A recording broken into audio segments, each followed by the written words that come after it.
Hello, folks. Welcome to the RSC Rise Live news today. Apologies about the sound. As I said, we're still setting up the equipment here, moved house and everything. I hope you're all well. We're just looking at the live images of the protests that are happening in Israel right now about the hostage situation. So it turns out the deadline for the hostages was actually noon in the east coast of the USA, not in Israeli time. We're a bit confused about that earlier, as were many other people. But so that's that time has just passed. So there's a couple of protests going on in Tel Aviv. Welcome, everyone. Good to see you. Please do like the live feed and share it with others if you can, so more people can see it.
Just give me 1 second. I will update you in a moment. I'm going to show you a couple of things that have been going on. Just give me 1 second while I set the stream up.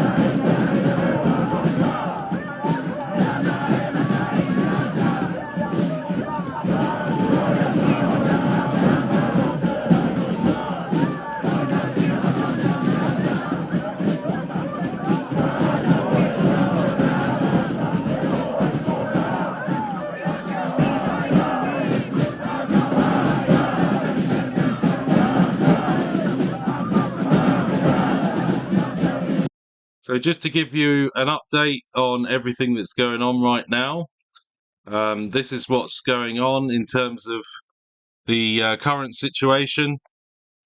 There's been a security consultation as the time has hit in terms of noon on the East Coast, which is when Donald Trump said that the deadline was. So apparently the Netanyahu, the Prime Minister of Israel, has met with others and in the government there, and they're having a security consultation midday, which is about an hour ago. The deadline was Israeli time 7 p.m. So that's what's been going on. He's holding a security consultation tonight, Saturday, that will deal with the continuation of negotiations for the release of hostages and a permanent ceasefire in Gaza.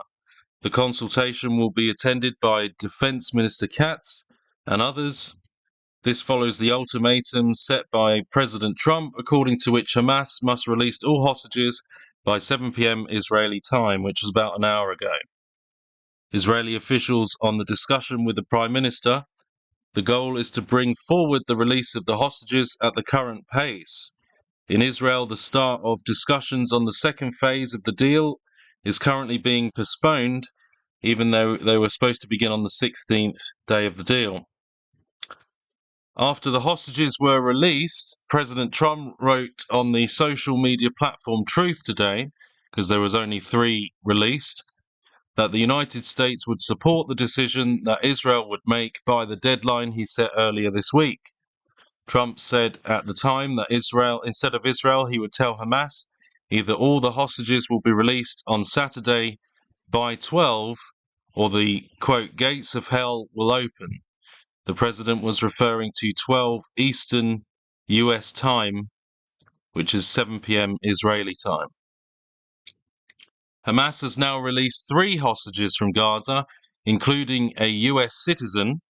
Trump wrote they appear to be in good health. This contradicts their statement last week where they said they would not release any hostages today. So basically he's saying he'll support Israel's decision, whatever they should make in light of this situation. And as I said, the security consultation in Israel has been happening now in the last hour in terms of them apparently deciding what they want to do in light of this situation. So, hello everyone, welcome to the live. Good to have you with us. And then at the hostage release earlier, I don't know if you saw it, but we were live earlier on our previous live broadcast where we showed this hostage release happening. And there was some posters on the back of the stage when they released the hostages. And it said in Arabic, "No migration except to Jerusalem." So that appeared to be a direct reference to the relocation plans that have been discussed in the United States, where they were talking about relocating the residents of Gaza to Egypt and Jordan and other places in order to basically revamp the place. So yeah, they had on the background, "O Jerusalem, bear witness, we are your soldiers," and then "No migration except to Jerusalem," and then you see the Dome of the Rock on the background. And also they gave a gift to one of the hostages, not really a gift, but kind of a statement, which was an egg timer, and it said, "Time is running out." So that's what happened at the hostage exchange earlier. Some digs being made. It said Hamas printed a not-so-subtle dig at US President Donald Trump on the stage, where Hamas released the 3 hostages on Saturday. Among the banners printed in English, Hebrew and Arabic is the phrase, "No migration except to Jerusalem," a likely reference to Trump's relocation plans. Trump previously announced the controversial plan to resettle Gazans in Jordan and Egypt, a plan strongly rejected by the Arab world. The other banner slogans included, "We crossed over swiftly," a reference to Hamas's October 7th invasion in 2023. Below the text on the invasion are names and pictures of Israeli towns invaded. Okay, yeah. So this is kind of what's been going on today. So there's been some references to it. I don't know if you've heard much about this so-called relocation plan. There's a lot of different, obviously, views on that, and some kind of backlash on that, of course, which is to be expected. But I don't know if you've seen this, that this was published, that this man with the plan, this professor, which apparently gave Trump a design, an illustration of a, quote, new Gaza Strip, Dr. Kobi Barda, Professor Joseph Pelsman, apparently sent this to Trump, I believe, a few months ago. That's what they said, and this is the image that was sent, like a proposal of a new Gaza. So there's if you see there, that could be on the cards in terms of what's being discussed here. Don't know for sure, but that's definitely an interesting thing that's been shown here. Some people have said it looks a bit like a 15-minute city, but you see the rail here and the kind of hotels and buildings on the front of the ocean, and greenery on the buildings. Pretty interesting. But US President Donald Trump's proposal to relocate Gazans, Palestinians, and then redevelop the Gaza Strip has sent shockwaves worldwide. Rejected by the Arab world and much of the international community, it has been welcomed by Prime Minister Benjamin Netanyahu as an idea that could change history, worth listening carefully to, and the first original idea that has been raised in years. For one man in Washington, however, the proposal Trump unveiled came as no shock. The Professor Joseph Pelsman. So he's the one that drew this. But you can have a look at that yourself if you want, but I don't know, what do you guys think about that? I mean, ultimately you have to remember with all these things is that whatever happens is, in this world does not take God by surprise. So we have to remember that everything works together for the good of those that love him, and God is sovereign over everything. Whether anyone disagrees or agrees with certain things, these nuances, at the end of the day, this is God is in control of everything, so everything will turn out according to his will in the end. So what do you think?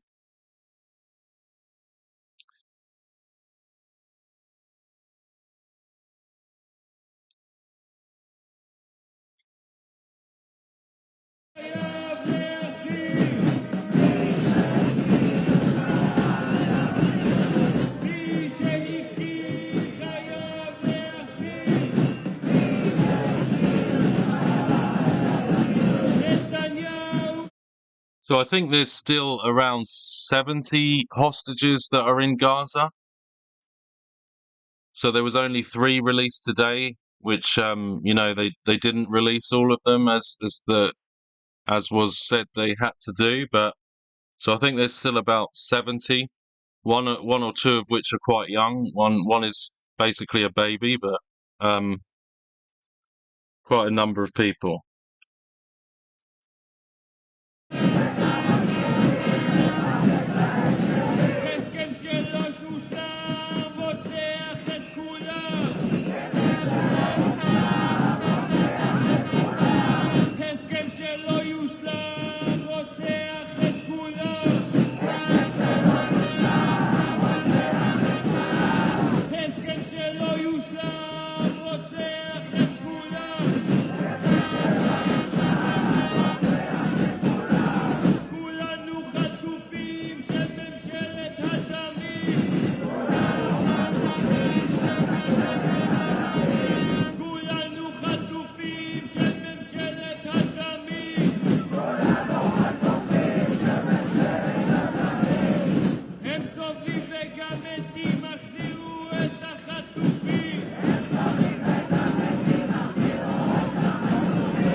Yeah, and also just to let you know, I don't know if you've heard the discussion about this as well.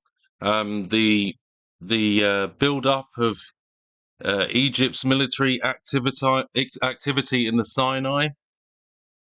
The new warnings come less than a month after a retired Israeli diplomat, David Govrin, accused Egypt of violating the 1979 peace treaty with his country. So there's been some discussion as well about this increasing military activity in the Sinai in Egypt, which is obviously just near to Israel. Israeli military and political officials are once more sounding the alarm over what they describe as a build-up by the Egyptian military in the Sinai Peninsula, calling for caution and warning against a potential confrontation with Egypt in the future.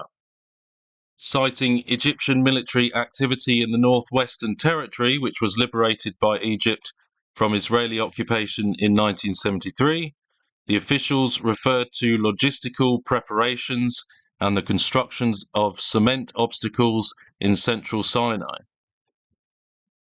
These obstacles, they were quoted by some Israeli media outlets as saying, aim at blocking Israeli armored vehicles.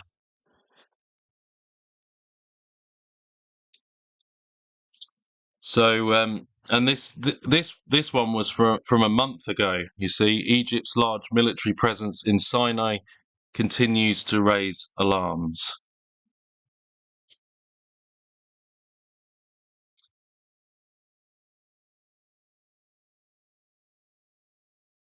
Okay, maybe that was no. This was a month ago, 8th of January. So this is a recent one. Sorry, the other day.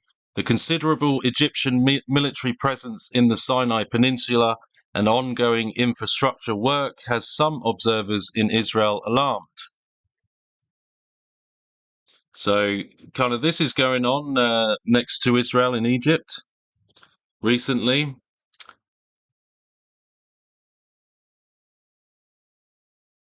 Egyptian troop deployments in Sinai grew over recent years, ostensibly to fight insurgents, but some observers in Israel have raised the possibility that such a substantial presence could become a strategic liability under changed circumstances.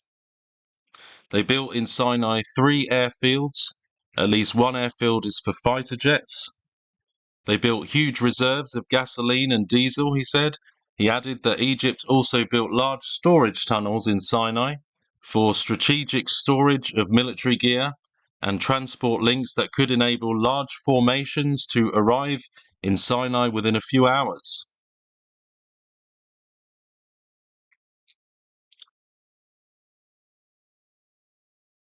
So, yeah, that's been going on in terms of Egypt.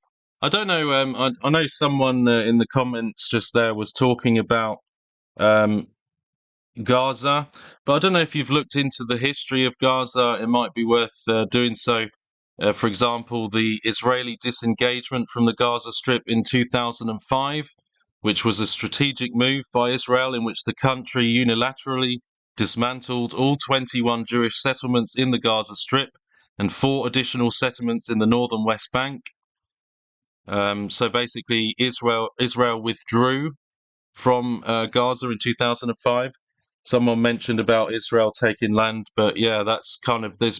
You need to have a look at the history in terms of it's not just a cut and dry black and white history in terms of these areas. It's quite complex, you know.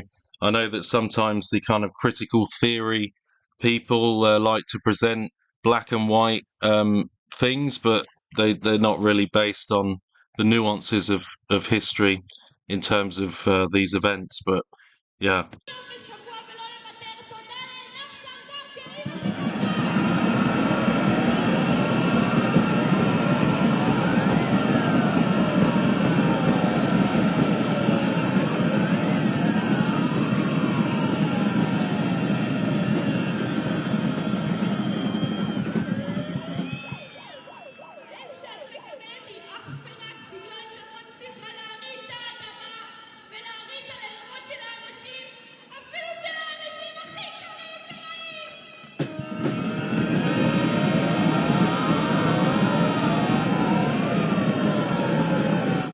So these people are protesting. There's been a large call for protesters to come and come out in great numbers to try and push forward this release of all the hostages, because they want all the hostages to be released. Earlier, there was 300 odd Palestinian prisoners released in exchange for the 3 hostages that were released. Obviously, America had said, that all of them have to be released by this deadline, but which hasn't happened. So we'll see what happens and what unfolds in terms of that.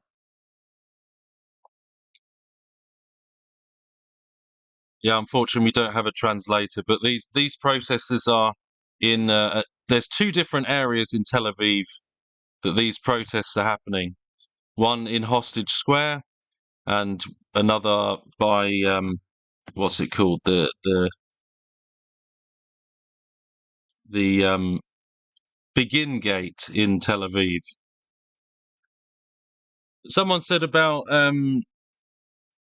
yeah, in the chat, but the only thing I can get from the Bible is the Beast Confederation is the final Gentile dominion of the earth. That's what I see in there. So ultimately, it's the last of that, from what I understand.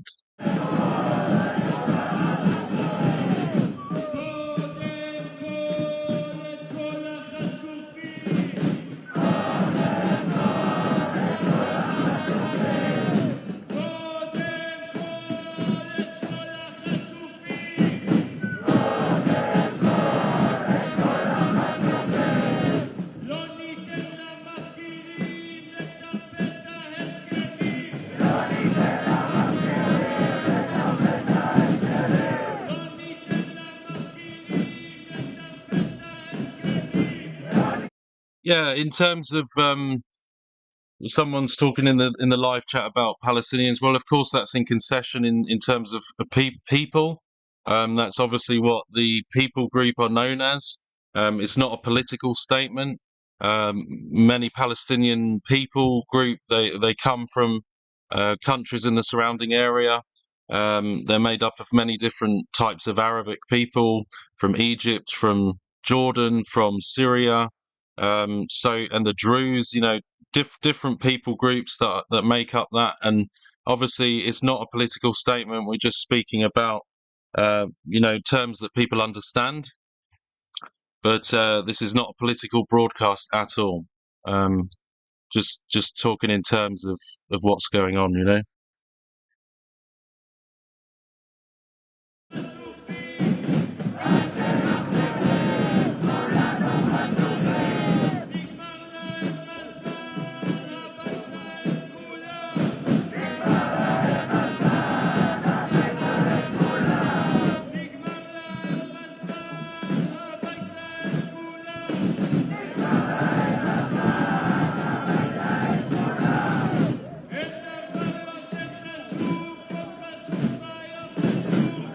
And the thing is that as I was saying, the critical theory that is really popular in this world, basically critical theory denotes the idea that there's always an oppressed and always an oppressor. Just this very black and white thinking that some groups are perpetual victims and some groups are perpetual oppressors. This type of thinking has really done a number on this society, sadly. It disregards nuances. When you actually go to Israel, go to the West Bank, go to Jordan, go to these places, you'll find that there's a mixture of opinions. Like there's for example, many Druze, the Arabic people, they don't hate Israel. They're very supportive of Israel. The Druze Arabic people. Some what you'd call Palestinians who live in Israel are very grateful to have a life that they wouldn't have if they didn't live in Israel, and they would never not want to live in Israel. So, this whole idea of this black and white thinking, not everyone from a certain people group has a certain opinion or a certain political view. So obviously there's a lot of that don't like Israel as well. So you've got to be balanced in terms of, your understanding of that. And I think sometimes you probably pretty much have to go there yourself to really find out what the climate is. And you'll find in Israel that actually a lot of Arabs and Jews together, they're very friendly to each other in their communities. They go on the bus to work together. Their children play together in the park. There's not all this hyper political agenda with everyone, and I think that's grossly misrepresenting it. To simplify it to this black and white thinking, it just isn't true. There's people with extreme views on both sides. So it's just very kind of black and white thinking, but yeah, and it's just sad, and also in Israel as well, just that there's a lot of people that are secular, like the vast majority are atheists or secular or New Age or to kind of collectivize and say that everyone in Israel wants a third temple is just simply not true. Not everyone in Israel is ultra orthodox or strongly religious. Like, actually, many of them are secular, so they wouldn't even care about things like that. So I think we just need to keep these things in perspective sometimes. It's just not a good idea to collectivize any people group at all. We wouldn't like it if we said all British people are this or all Americans are this. It's just simply not true. So I think it's only fair and truthful to be nuanced in our views here, because that's the truth.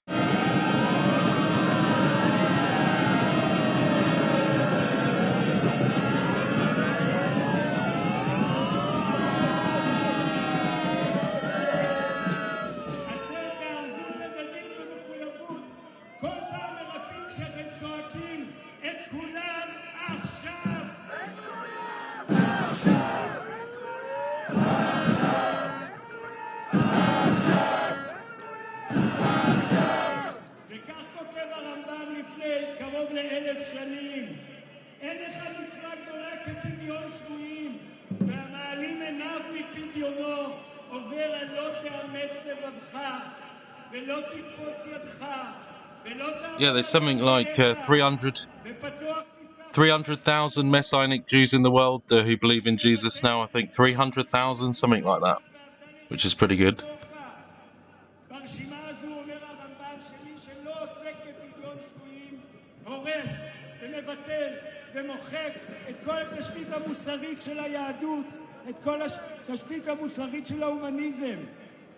זה התיאור המדויק של ממשלת ההפקרה והנטישה והקומבינות.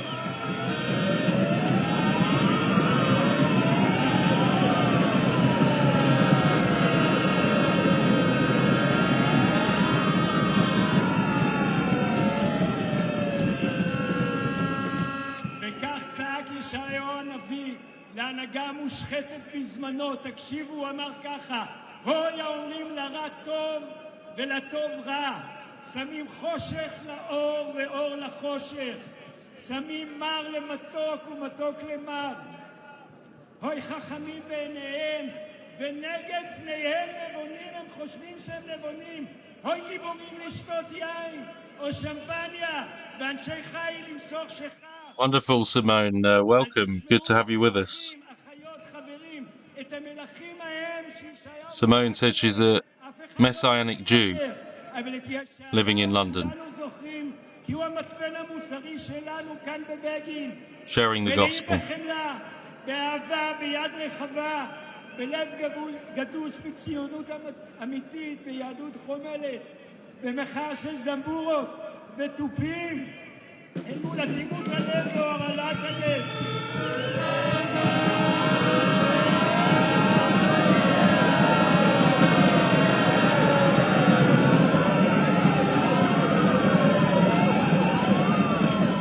וכל מי שעומד כאן הוא תלמיד של הרמב"ם, הוא תלמיד של ישעיהו, מלא אור ואמת והתמסרות ונחישות ותקווה, כמו עינב ודני. את כולם עכשיו!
קלדרון, בת דודתו של החטוף המשוחרר עופר קלדרון.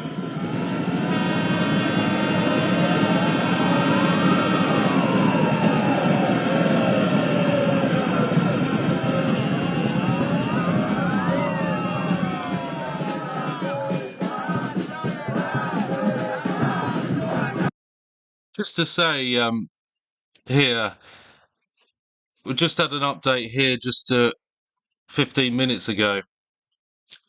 Says Smotrich in Meet the Press. The process to encourage immigration from Gaza will begin in the coming weeks and will intensify.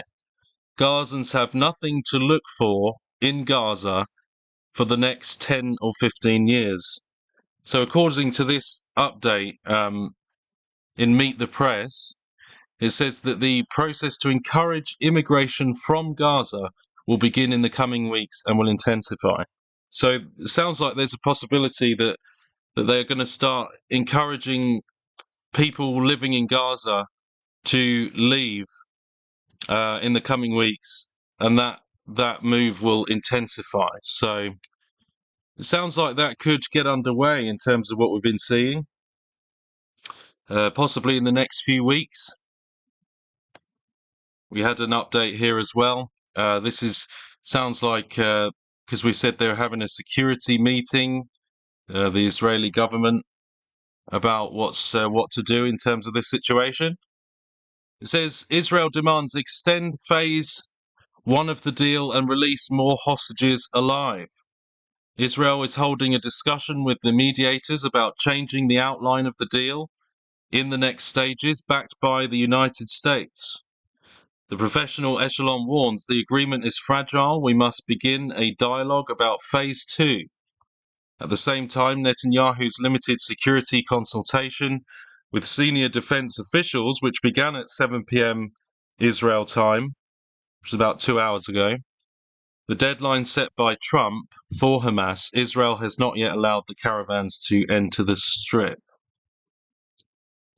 In Israel, they are demanding an extension of the first phase by 1 or 2 beats with the backing of the US, and are discussing with the mediators a change in the deal's outline in the following phases. As we first reported this evening, Saturday, in Weekend News, against the backdrop of the demand, the professional echelon warns the agreement is fragile. We must begin a dialogue about phase 2. The limited security consultation between the Prime Minister and senior security officials began this evening, 2 hours ago, following the deadline set by US President Donald Trump.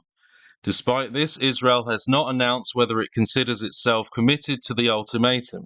At the same time, Israel is interested in using the US President's threat to advance the release of the hostages.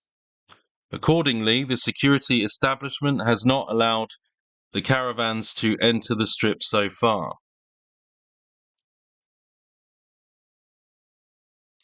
In Israel, it is believed that the threats made by Trump allow the negotiating team to demand the return of the 6 hostages who remained alive in the first phase of the deal in one fell swoop.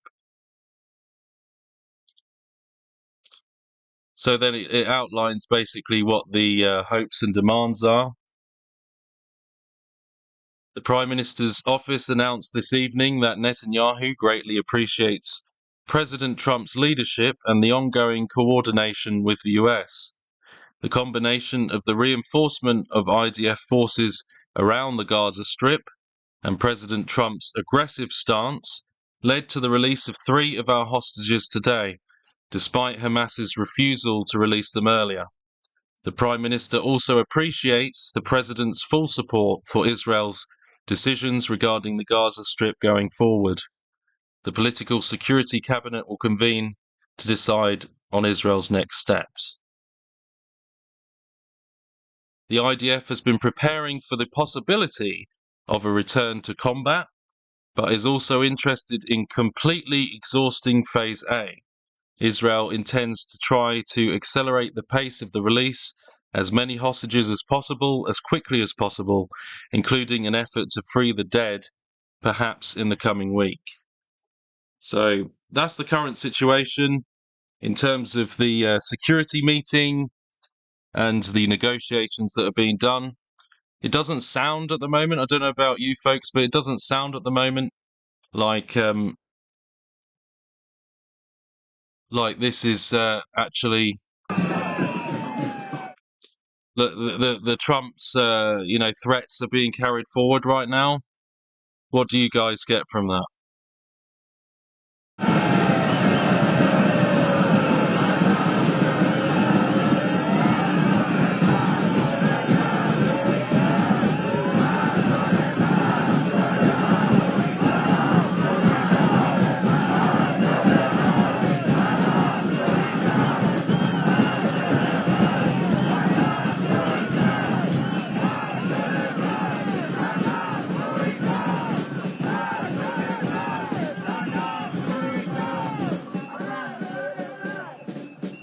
Does it sound to you like they've kind of backtracked a little bit there to try and give more time to release more hostages?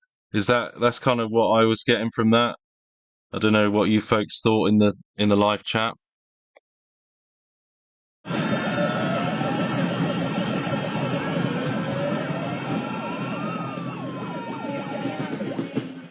אני מדמיינת אותנו שותים קפה, מעשנים סיגריה ביחד, בשקט.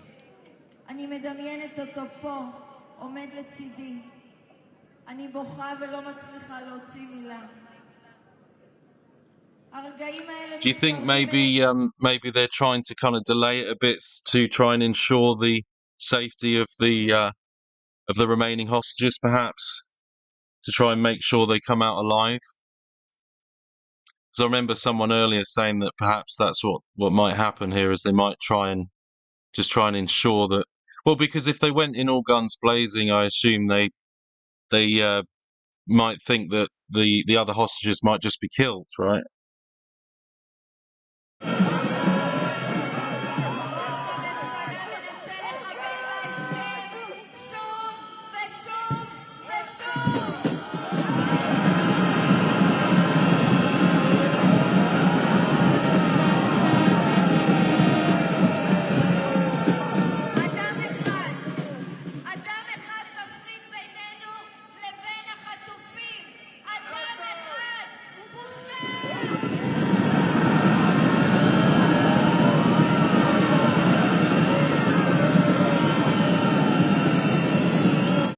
In terms of the Egyptian situation, which I was talking about earlier, if you were here, we showed some of the concerns that have been discussed, seemingly over the last month, but more so recently as well. What are your folks' thoughts in terms of the Egyptian activity? Do you think that that's a legitimate concern that people have had about the potential activity there? Well, they said that increased military activity in the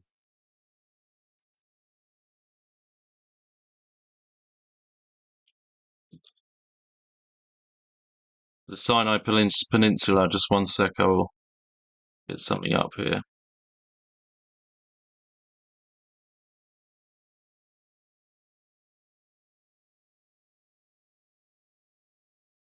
So yeah, the discussion here was about the Sinai Peninsula earlier, which is just here, just on the southwest of Israel. This is Egypt. So the Sinai Peninsula is here, and the discussion and the concerns was Egypt's large military presence in Sinai continues to raise questions.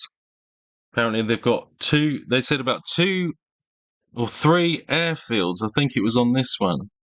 But it was the considerable Egyptian military presence in the Sinai Peninsula and ongoing infrastructure work has some observers in Israel alarmed. And, they've basically ostensibly talking about fighting off terror and things like that has been discussed. But there's concerns that it could basically, lead to an easier militarized response in just a few hours because they could garner the resources kind of much quicker on Israel's doorstep there on the Sinai Peninsula. So, what do you folks think about that? Luke says, I don't think they are just posting all the tanks and forces on the Sinai for a parade, reminiscent of Russia lead up to the invasion of Ukraine. Wow, I wonder if there's any pictures that I can bring up in terms of that. I think Luke, the mod, I think you had a picture of the tanks on the Sinai Peninsula, didn't you, next to Israel? I'll see if I can bring one of those up.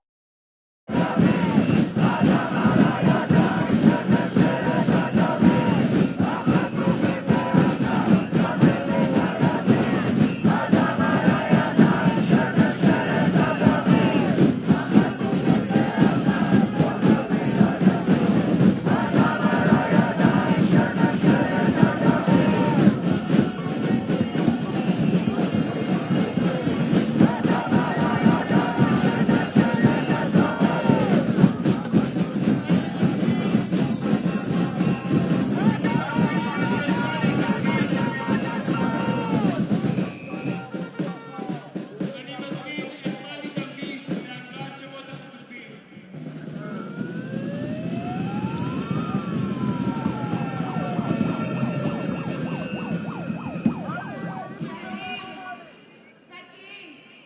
סשה, ברוכים הבאים! עצוב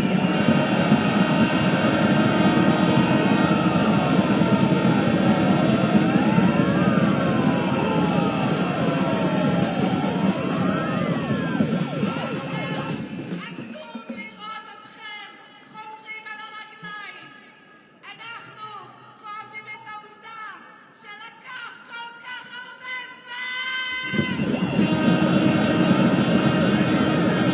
שטיבי! את איציק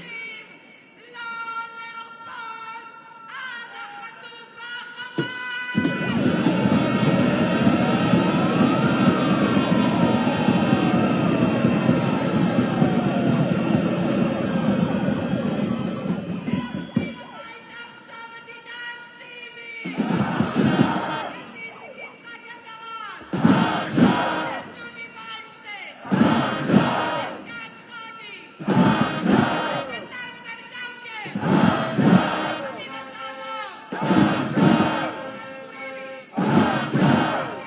זנגאוקר! את דוד אלמלו! את ווילי! את יאיר יצחק! את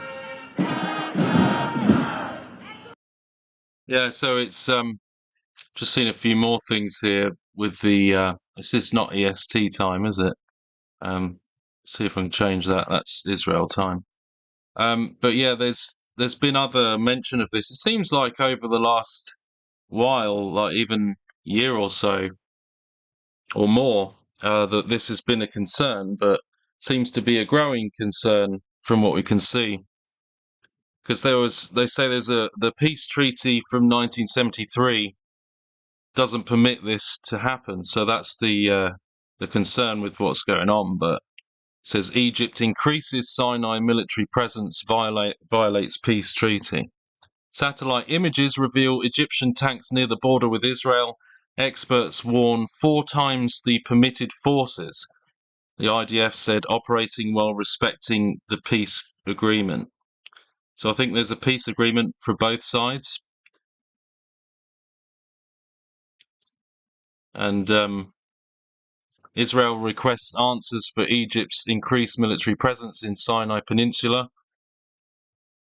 US slightly reduces military aid to Egypt due to human rights accusations. That was in January the 7th, 2025.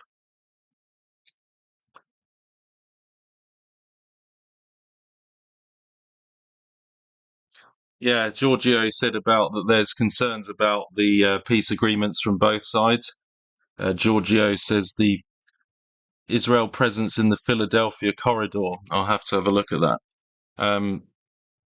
Israel has contacted Egypt to demand answers after the IDF recognized a significant increase in military activity in the Sinai Peninsula, violating the peace agreement between the countries. The Israeli news channel said the IDF had recognized gross violations of the peace agreement, including the building of anti-tank obstacles, significant logistical preparations, and the deployment of whole armored divisions in the central Sinai region.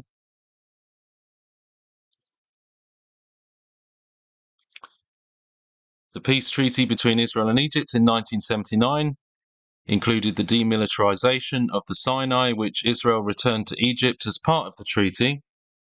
However, when that group became a threat in the area, Israel allowed a large buildup of forces near its border to help Egypt fight that group, ISIS.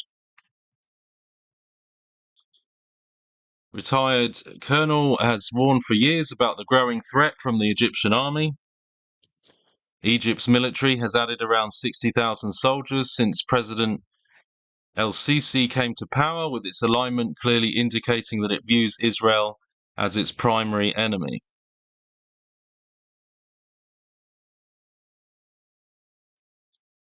The military build-up shows no signs of letting up. According to a Reuters report on Tuesday, this was back then, the Biden administration plans to divert $95 million in military aid from Egypt to Lebanon. The reduction is most likely meant as a signal to Egypt, as the US State Department said in September that a corresponding portion of the package was tied specifically to Egypt's progress on the release of political prisoners. So, yeah, so that's been going on for a while, and it seems to be increasing in terms of its Trapper. Those two verses are not in context. I do get quite tired of seeing Revelation 2:9 and 3:9 relating to a whole nation. Loads of people do that in the truth movement, but it's out of context. So I please do recommend looking into that, what that actually means and the context of where it came from. Please don't use that to collectivize, once again, a whole nation.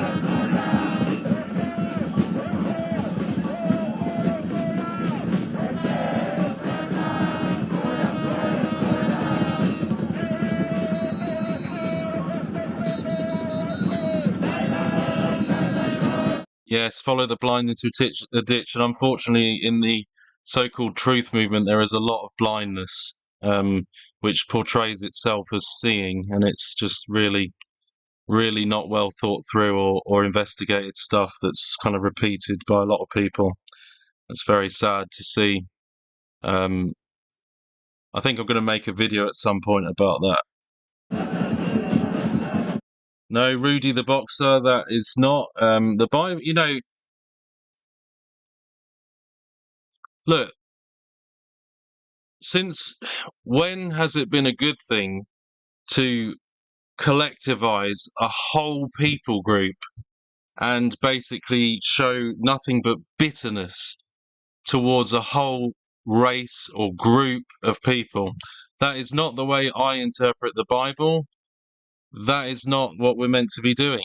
And it's not in context. It literally is not in context. Group think in the truth movement based on out of context verses to attack a whole people group, which is not what those two verses are talking about. That is not how I interpret the Bible.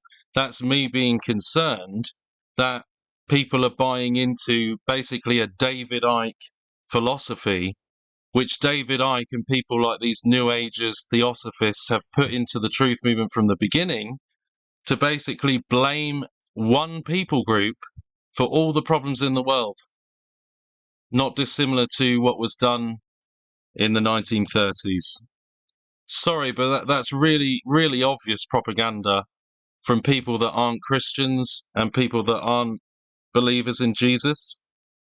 So I don't follow David Icke. And if David Icke has put an idea out there that has caused so much of this rhetoric, the man who claimed to be the Messiah and basically follows Alice Bailey, the Bible doesn't say that these things are the truth. the Bible does say that the dragon will persecute the woman, and the dragon is Satan. Now, does that mean that everything a people group or some people belonging to a people group do is right? Absolutely not. There's different people out there who do have different agendas, right? So it's not to like be black and white anyway round, but sorry, I just can't bear the truther spiel that basically comes from websites like BitChute that rewrite history and create documentaries like Europa that basically amount to Nazi propaganda that are shared on websites like BitChute, and then kind of this groupthink in the truth movement that claims anti-Semitism doesn't exist, while basically doing everything to blame one people group for all the problems in the world. Clearly it does exist, because that is to me, that is racism. Like, to collectivize a whole nation, just as if anyone was to collectivize any creed, color, people group, as basically all being the same, then that's when it starts to get problematic, And so I can really see this push, as Revelation 12 says, that the dragon will persecute the woman. And that woman symbolically in the book of Revelation, when it says the dragon will persecute the woman, that woman, the symbolism of that woman correlates to Joseph's dream in the book of Genesis. If you look that up yourself, Joseph's dream, that woman is not the church, because then it also says in the verse after that also those who followed the commands and followed Jesus. So that woman is not the church. That woman is from Joseph's dream in the book of Genesis and represents Israel, the brothers, So that's not my interpretation. The Bible definitely warns that the dragon will persecute Israel in the last days. And so, one thing I don't understand, and it doesn't mean you agree with everything politically. It doesn't mean you have to agree with all the decisions made by leaders that are sinful in essence, that, can make bad decisions. It doesn't mean that you blindly agree with everything politically. But it does mean that it's wrong to basically persecute a whole group of people, to become bitter against them, to become angry at one group of people. That's not healthy, even in that sense. That's not healthy for a start. That's going to leave you in bitterness. It's going to take over your life. It's going to make you angry at a certain group of people, but also it's just not true, because we are warned that the dragon will persecute the woman, and I don't want to be on the side of the dragon. Like, I don't want to persecute the Jewish people. I don't want to. Like, you can see that rising in society. You can see it rising in the left. You can see it rising in the liberals. You can see it rising in the truthers. You can see it rising in people like Kanye West. So I don't want to be part of that trajectory. It's happened before in this world, and it seems to be growing again. And I just don't think that it's healthy. I don't think it's accurate, and I think it's very dangerous when you see in the Bible the warnings that the dragon, aka Satan, will persecute the woman, and that woman is not the church. That woman represents the nation of Israel, right? Represents Israel, and of course also Christians as well. So it's both. It's both. It's both Christians and Jew. And the thing is, if you throw in your cards for the persecution of these people, you can bet your bottom dollar, according to what we read there in the last days, in my opinion, from what I read at least, is that the Christians will be next. The Christians will be persecuted too. So, and the thing is, it's like Romans 11. We're supposed to provoke them to jealousy for the gospel, right? We're supposed to provoke them to want Jesus. We're supposed to provoke the Jewish people to see that as Christians, we have a hope in Jesus that is the Lion of the tribe of Judah, that they rejected and are blinded in part. But we're supposed to make them want Jesus. But turning around and saying, you control the world, you are evil, you are all evil, you live in Israel, therefore you're bad. Why would that make them want Jesus? Why would anyone be provoked to jealousy if we're just going to turn around and bash them over the head? It just makes no sense. And it's not what we're meant to do. Like Paul said, to the Jews I became as a Jew, to the Gentiles as a Gent. So you're supposed to assimilate and match them, meet them where they're at least. I don't mean like adopt their culture like the Hebrew roots cult, but I just mean we're supposed to meet them where they're at. Find some common ground where you can, and then lead them to the gospel. Show them that they have a need for Jesus. I don't mean unite with people that are against Christ in that way, but I mean you're supposed to integrate to the point where you can share the truth about Jesus. You're not supposed to just like ostracize whole groups of people. So, and that's not what evangelism is about. Who would want the gospel if they're just basically told that you're evil and you basically push them away? And this is the problem, is that when you go to Israel, some of the Jewish people don't want to know about the gospel, about Jesus, because of this kind of attitude. Because this has happened in the past, where they consider that Christians have turned against them to the point of throwing in the towel on them and helping, like handing them over to the death camps.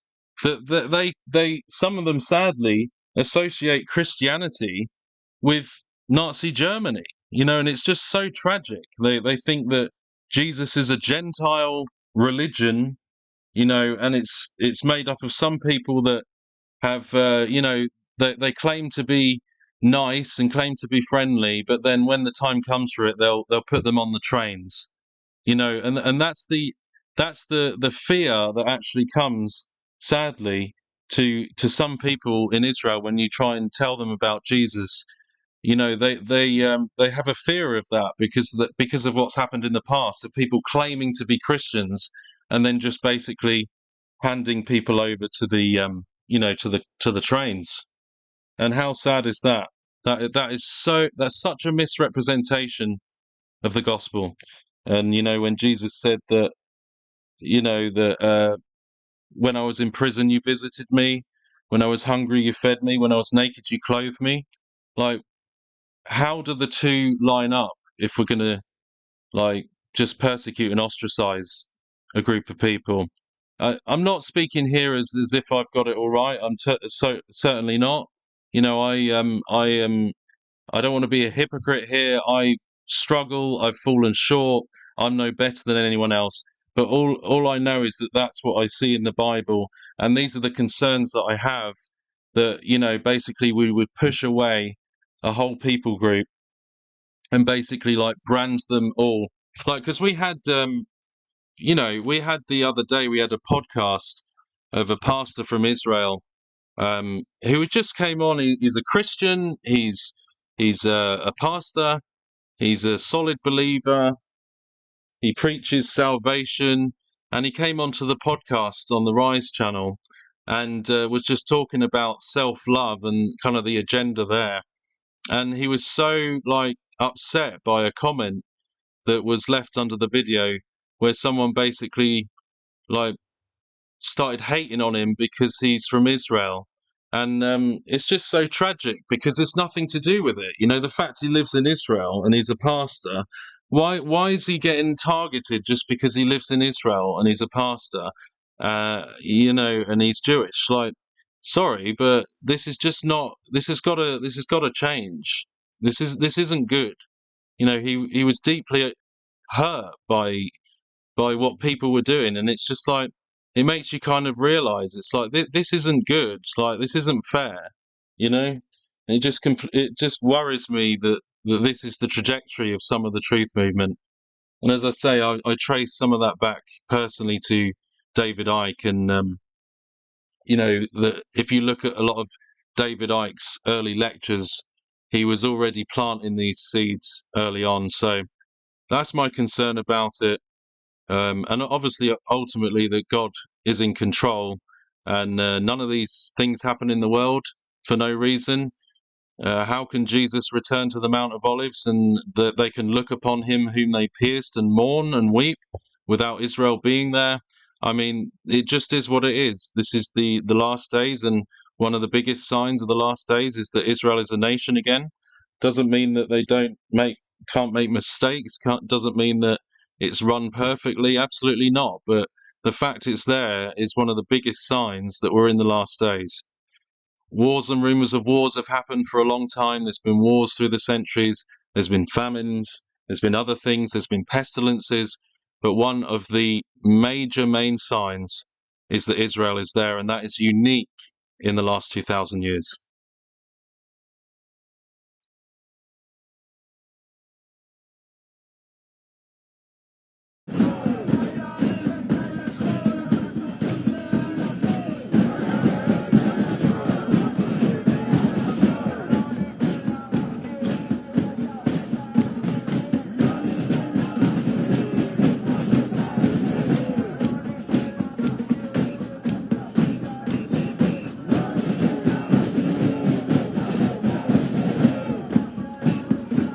Anyway, so I think I'm going to make some videos at some point about these concerns. As you know, I'm all for showing what's really going on, casting down false philosophies, showing the social agendas that are going on in society. But above all, the Bible is the truth. And what's written in the Bible will happen, right? See you, Luke. Thanks. What's written in the Bible will happen above all, and that's all I can go by. That doesn't mean it's my own, my own thoughts. If something is clear, thank you, Chow Young Cat. I really appreciate that. She said, "Oh, the depth of the riches of the wisdom and knowledge of God! How unsearchable His judgments and His paths beyond tracing out." Thank you. Yeah, Romans 11 is really a really good one. But the fact that God made a land covenant in perpetuity, separate to the salvation. I mean, the fact that this is happening in the last days shows that God keeps His promises, and His covenants will stand. Thank you, Lee Lewis. Really appreciate that. And that gives us hope that God won't break His promises. And if the interpretation is correct, all Israel will be saved, and in terms of the remnant, His people, they will come to Him, and that's what's coming in the last days, And obviously, everyone needs Jesus. No one is saved by the law. No one is saved because they're Jewish, for example. They need to be saved by Jesus Christ as anyone else does, because every man is a sinner. Every man and woman is a sinner. Thank you, Lee Lewis. That's really kind of you. Thank you. Everyone is a sinner, and no flesh will be justified by the law. No religion, false religion, anything like that will save anyone. Yes, the Jewish people are tripped up by the Talmud, and the Arabic people are often tripped up by the Quran and all of these things. But they all need the Bible. They all need the God of the Bible and Jesus Christ. So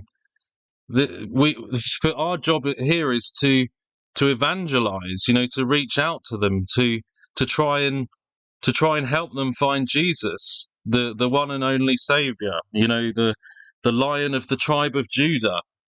And so they need Him, and they rejected Him.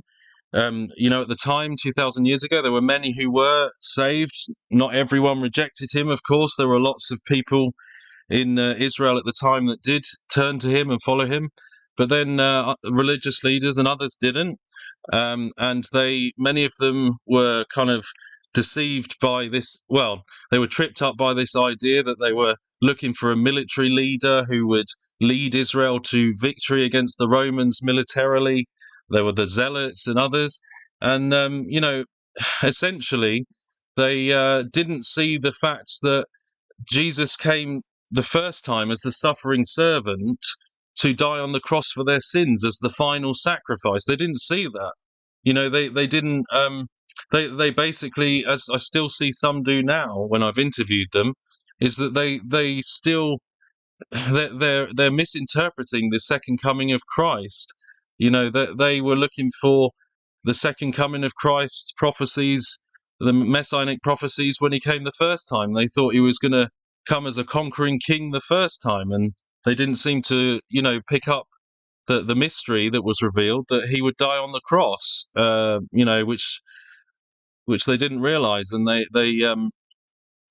didn't see that as the suffering servant element of Jesus' first coming, and so they were looking for this military leader to overthrow the Romans at the time and lead Israel in that kind of victory. But obviously, when Jesus returns a second time, he returns as the conquering king.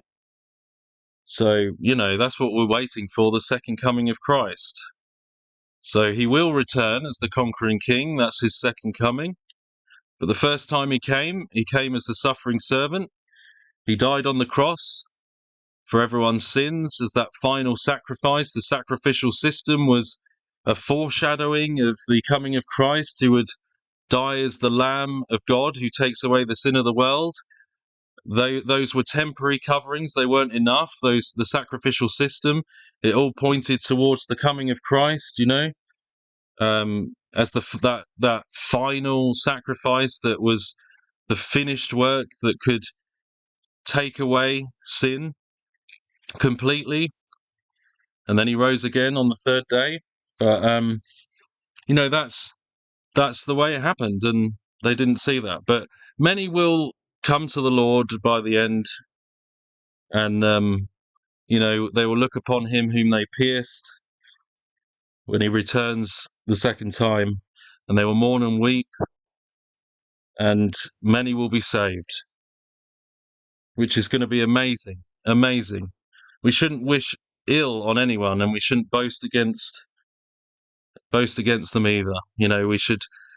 We're called to provoke them to jealousy of the gospel. Oh, okay. I think that's the live feed gone there. I think that might have finished. So we'll call it a day there. Thank you so much for watching. I hope that was helpful. I hope that was interesting or thought-provoking. I'm never claiming to be the harbinger of truth. I'm just literally airing some of my concerns that I see in the truth movement and things that are going on. So and I'm not trying to claim that I'm anything special or got anything special here. I'm just sharing my concerns about what's going on. I'm just a fallen person. I struggle. Whoops, sorry, wrong one. I'm just trying to share my concerns, and obviously I'm never elevating myself above anyone. Someone said, we have to believe Rise's interpretation of that. Absolutely not. That's just what I've seen. And please do think about it. Read the Bible for yourself and see if that's true. Anyway, so above all, the gospel call to evangelize in whatever way we can, wherever we're put in this world, basically to share the gospel with every creature. And if anything stands in the way of that, then obviously that's only a bad thing, right? So we can only do what we can to share the gospel, and that's our main priority, right? The Great Commission. So anyway, from me to you, take care, everyone. Thanks so much. Thanks for watching. All the best. See you soon.